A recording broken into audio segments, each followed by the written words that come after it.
You are 9 month pregnant और 1 और 2 week में या 3 वीक में आपकी एक्सपेक्टेड डेट ऑफ डिलीवरी नज़दीक है। आपकी कभी भी डिलीवरी हो सकती है और बहुत सारे क्वेश्चंस हैं आपके मन में कि डिलीवरी कैसे होगी, बेबी के बर्थ के बाद आप कैसे मैनेज करोगे। ऐसे कई सारे क्वेश्चंस जो है वो आपके मन में होते हैं।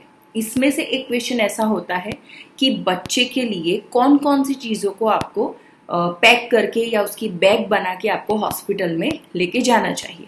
तो ऐसे कई सारे क्वेश्चंस होते हैं। कई बार क्या होता है कि आपके घर में एल्डर्स होते हैं, जैसे आपकी मदर इन लॉ है या मदर है या सिस्टर और सिस्टर इन लॉ, जो आपको ऐसे like with in a fraction of seconds answer दे देती है कि आपको ये कलेक्ट करना चाहिए, वो कलेक्ट करना चाहिए। लेकिन ऐसे भी कपल्स होते हैं जो आइसोलेट फैमिली में रहते हैं, जिनको कुछ पता नहीं होता है, फर्स्ट टाइम मदर बन रहे होते हैं और उनको आइडिया नहीं होता है कि कौन कौन सी चीज़ें आपको लेके जानी चाहिए। So hello friends, I am doctor Vaishali Vasavada, gynaecologist. आज हम डिस्कस करेंगे कि बेबी के लिए, न्यू बॉर्न बेबी के लिए आप कौन कौन सी चीज़ें पैक करके हॉस्पिटल में लेके जा सकते हो, ताकि एंड मोमेंट पे आपको कंफ्यूजन ना हो या एंड मोमेंट पे सब कुछ मैसी ना हो जाए, या कोई चीज़ रह गई हो और लास्ट मोमेंट पे आपको किसी को भेजना पड़े कि please bring that, bring this and so.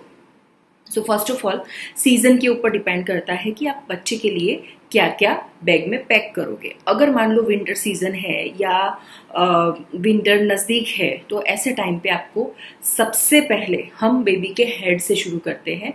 So cap, ऐसी कैप जो जनरली वुलन की बनी हुई होनी चाहिए और उसका जो इनर सरफेस जो बेबी की स्किन के साथ कांटेक्ट में आने वाला है, वो जनरली मिसलिन या सिल्क या सॉफ्ट मटेरियल का होना चाहिए, कॉटन मटेरियल का, ताकि बेबी को रैशेज या कोई इन्फेक्शन ना लगे। क्योंकि कई बार क्या है कि डायरेक्ट अगर वुलन बेबी के स्किन के कांटेक्ट में आता है तो उसे रैशेज या उसे एलर्जी हो सकती है। सो इस बात का ध्यान रखना है। और ऐसी जो कैप रहती है वो एटलीस्ट बेबी के ईयर्स को कवर करे, उतनी लंबी होनी चाहिए और एटलीस्ट 2 to 3 होनी चाहिए, ताकि अगर आपका ऑपरेशन डिलीवरी भी हुआ हो, जैसे कि सिजेरियन सेक्शन, और आपको 3-4 डेज हॉस्पिटल में रहना पड़े, तो आप अल्टरनेट डे पे उसे पहना सकते हो। उसके बाद हम फर्दर आगे आते हैं। तो बेबी क्या जो बॉडी है उसे कवर करने के लिए जनरली स्वेडल रहते हैं।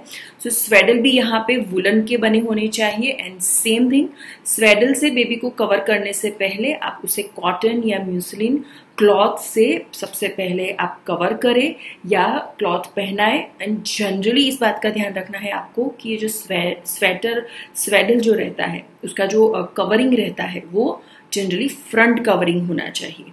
फिर आता है स्वेटर। अगर आप स्वेटर भी पहना रहे हो तो उसके फ्रंट पोर्शन पे बटन रहने चाहिए। कभी भी ऊपर से पहनाने वाले स्वेटर नहीं होने चाहिए, क्योंकि अभी बेबी बहुत छोटा होता है, उसका जो नेक है उसका कंट्रोल उसमें डेवलप नहीं हुआ रहता है।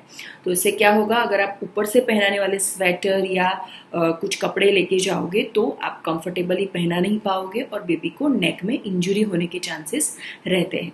तो ऐसी आप 2 या 3 पैर अपने साथ रख सकते हो। देन फर्दर बात आती है हाथ और पैर की। सो हाथ और पैर को कवर करने के लिए उसके जो ग्लव्स रहते हैं वो भी वुलन के बने होने चाहिए। और सेम थिंग, उसकी जो इनर सरफेस है वो सिल्क या तो कोई कॉटन, कोई नेचुरल फाइबर की होनी चाहिए। अगर ऐसा कोई नहीं है आपके पास अवेलेबिलिटी में, तो आप सबसे पहले नॉर्मल कॉटन के भी सॉक्स पहना सकते हो और उसके ऊपर वुलन के सॉक्स जो है वो आप बेबी को पहना सकते हो। और इसकी हमेशा आपके पास एक्स्ट्रा पैर जो है वो रहनी चाहिए, which is very very important. उसके बाद क्या रहता है, कोई ग्लिसरीन सोप जिसकी वजह से स्किन पे कोई ड्राइनेस ना आए। ग्लिसरीन का या तो ऑयल बेस्ड सोप होना चाहिए बेबी की स्किन को क्लीन करने के लिए। देन अगर आप बेबी के स्किन के ऊपर जो भी मॉइस्चर रहता है, जो भी कंटेंट रहता है, उसे रिमूव करने के लिए या उसे ड्राई रखने के लिए अगर आप टेल्कम पाउडर यूज़ कर रहे हो, तो मेक श्योर कि वो टेल्कम पाउडर जो है वो टोटली ऑर्गेनिक होना चाहिए। उसमें कोई तरीके के हानिकारक जो केमिकल्स होते हैं उससे नहीं बना होना चाहिए, क्योंकि स्टडीज़ ये कहती है कि हानिकारक तत्व या हार्मफुल केमिकल्स वाले पाउडर्स या टेल्कम पाउडर्स यूज़ करने से बेबी को लॉन्ग टर्म लंग इन्फेक्शन या लंग एलर्जी डेवलप हो सकती है, या उसे अपर रेस्पिरेटरी सिम्टम्स डेवलप हो सकते हैं। और अगर प्रोलॉन्ग टाइम तक अगर आप यूज़ करते हो तो उसमें कुछ केमिकल्स ऐसे भी होते हैं जो कार्सिनोजेनिक होते हैं। सो इस बात का आपको पूरा ध्यान रखना है। फिर उसके बाद फर्दर आता है बेबी फीडिंग की बात आती है। अगर फीडिंग करवाने की डायरेक्ट ब्रेस्ट फीडिंग जो है जनरली डॉक्टर्स प्रमोट करते हैं, तो आपको किसी भी एक्स्ट्रा एसेसरीज की ज़रूरत नहीं पड़ती है उसमें। लेकिन अगर मान लो सर्जरी की वजह से या पेन की वजह से या किसी पैथोलॉजी की वजह से आपको लैक्टेशन या मिल्क नहीं आ रहा है, तो शायद उसे पाउडर मिल्क देने की ज़रूरत पड़ सकती है। तो आपके डॉक्टर को आप 1 वीक प्रायर या पहले ही कंसल्ट करके कौन सा पाउडर उसके लिए सूटेबल है वो मिल्क पाउडर आप परचेज कर सकते हो। एंड ज़्यादातर ये आग्रह रखें कि उसे बॉटल फीडिंग की जगह पे स्टील बाउल और स्टील स्पून से फीडिंग करवाने की प्रैक्टिस रखनी चाहिए। तो स्टील बाउल या स्टील जो स्पून रहती है उसे भी आपको प्रॉपर्ली स्टराइल करना है, एंड स्टराइल करने के बाद उसे एक क्लोज बॉक्स में पैक करके रखना है, ताकि जब भी ऐसी ज़रूरत पड़े तो उसमें आप ये प्रिपेयर कर सकते हो। देन उसी सेम पर्पस के लिए आपको एक वाटर बॉटल रखनी चाहिए, एंड वाटर बॉटल में जो पानी रहता है, जो गर्म करके ठंडा किया हुआ पानी है, वो आपको रखना है। देन अब मान लो कि सीज़न जो है वो विंटर सीज़न नहीं है, नॉर्मल सीज़न है।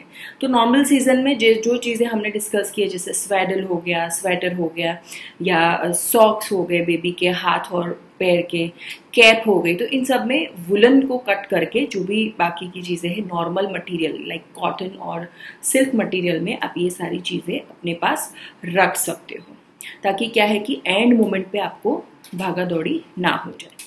एक चीज़ का आपको बहुत ध्यान रखना है कि कभी भी बच्चे के कपड़े को टाई करने के लिए आपको कोई शार्प ऑब्जेक्ट जैसे सेफ्टी पिन या ऐसी कोई चीज़ें इस्तेमाल नहीं करनी है, क्योंकि वो सारी चीज़ें क्या होती है, अगर बाय मिस्टेकली ओपन हो जाती है तो बेबी को इंजरी हो सकती है, बेबी को हर्ट हो सकता है। एंड अगर आप बेबी मसाज के लिए अगर कोई ऑयल इस्तेमाल करते हो तो ध्यान रखिए कि वो ऑयल जो है वो सेंटेड नहीं होना चाहिए, उसमें किसी प्रकार का केमिकल यूज़ नहीं होना चाहिए। जितना हो सके उतने वर्जिन ऑयल्स आप यूज़ कर सकते हो, और उसमें मेरे एक्सपीरियंस के अकॉर्डिंग तिल या सेसमी ऑयल या कोकोनट ऑयल जो है वो सबसे बेस्ट है। इन दोनों के अलावा ज़्यादा एक्स्ट्रा आपको कोई भी किसी भी तरीके के डेकोरेटेड या हाईफाई ऑयल यूज़ करने की ज़रूरत नहीं है, क्योंकि ये दोनों ऑयल ऐसे हैं जिससे बेबी की स्किन पे एलर्जी जो है वो होने के चांसेस बहुत ही कम होते हैं। फिर आता है बेबी डायपर की बात। जनरली जब बेबी बॉर्न होता है तुरंत ही आपको डायपर का इस्तेमाल नहीं करना चाहिए। उसके लिए कॉटन जो जैसे धोती रहती है या कॉटन दुपट्टा रहता है बहुत ही प्योर और नेचुरल फैब्रिक का, उसमें से आपको बेबी के लिए लंगोट प्रिपेयर करने चाहिए। सिंपल सा प्रिपरेशन होता है, बस एक ट्रायंगुलर आपको शेप में उसे कट करना है और उसके जो एडजेस है उसको स्टिच कर लेना है, ताकि उसमें से जो उसके रेसे रहते हैं वो बाहर ना आए। तो सिंपल वैसा आप 5 to 6 प्रिपेयर कर सकते हो या अकॉर्डिंगली, ताकि क्या है कि इनिशियली जो भी डायपर्स कमर्शियली अवेलेबल रहते हैं उसका जो मटेरियल रहता है वो बेबी की स्किन पे एलर्जिक रिएक्शन दे सकता है, क्योंकि इनिशियली बेबी की स्किन जो है वो बहुत ही सेंसिटिव रहती है। तो ट्राई करिए कि बर्थ के बाद फर्स्ट 45 डेज तक आप डायपर जो है वो बेबी के लिए यूज़ ना करें। तो वो स्पेसिफिक पर्पस के लिए आपको ऐसे कॉटन दुपट्टे हो गए या धोती का कपड़ा हो गया, या अगर नहीं भी है तो आप मार्केट में जाके भी स्पेसिफिक क्लॉथ जो है वो परचेज कर सकते हो, और उसमें से इस तरीके के लंगोट प्रिपेयर करके आप रख सकते हो। देन ये सभी चीज़ों को प्रॉपर्ली कलेक्ट रखने के लिए, प्रॉपर्ली ऑर्गेनाइज रखने के लिए आप बैग रख सकते हो जिसके अंदर अलग अलग कंपार्टमेंट हो, ताकि उसमें अलग अलग जगह पे ये सारी चीज़ें ऑर्गेनाइज रखी हुई हो, ताकि जब भी आपको कोई चीज़ चाहिए तो इजीली आपको मिल सके। तो इतनी चीज़ें जो है वो आपको बेबी के लिए ऑलवेज अपने बैग में प्रिपेयर्ड रखनी चाहिए, ताकि जब भी वक्त आए, क्योंकि डिलीवरी का टाइम जो है वो सडनली आता है। जिनको पहले ऑपरेशन हुआ है, सेकेंड डिलीवरी होने वाली है, जिनका प्लान ऑपरेशन है, प्लान सिजेरियन है, उनके लिए ठीक है, दे कैन प्लान। बट जिनकी नॉर्मल डिलीवरी होने वाली है, तो आपको पता भी नहीं होगा कब लेबर पेन स्टार्ट होगा और सडनली आपको हॉस्पिटल रश बढ़ जाएगा। तो ऐसे टाइम पे एंड मोमेंट पे आप ये सारी चीज़ें कलेक्ट नहीं कर पाओगे। तो 9 मंथ शुरू हो जाता है, उसके फर्स्ट वीक में ही आपको ये सारी प्रिपरेशन कर लेनी है और बैग ऑलवेज आपके पास रहना चाहिए। जहाँ भी आप जाते हो, बाय बस, बाय कार, बाय 2 व्हीलर, और कोई इवेंट के लिए आप कहीं पे जा रहे हो, तो ऐसे टाइम पे ऑलवेज ये बैग एंड आपकी जो हॉस्पिटल फाइल है एंड आपके आईडी प्रूफ्स है, ये सारी चीज़ें आपके पास होनी चाहिए, ताकि एंड मोमेंट पे आपको वो हेल्प कर सके। Thank you so much for listening. You can subscribe this channel, you can click the bell icon, and you can share this video amongst your friends.